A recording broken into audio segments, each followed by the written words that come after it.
Hey guys, in this video I'm going to show you how to get governor gear in Kingshot. If you find this video helpful, please consider to like this video and subscribe to my channel.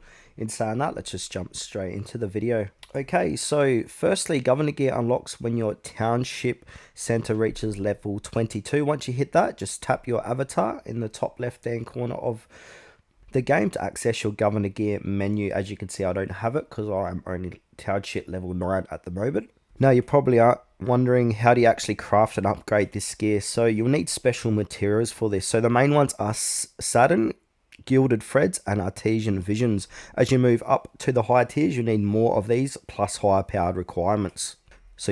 Where do you find the materials? So guided threads come from big events like Viking Vengeance and Merchant Empire, and also the Sword Lamb shop, the Alliance Championship shop, or special packs. Now, satin and artesian visions are usually earned from progression or rewards, events, or the in-game shop.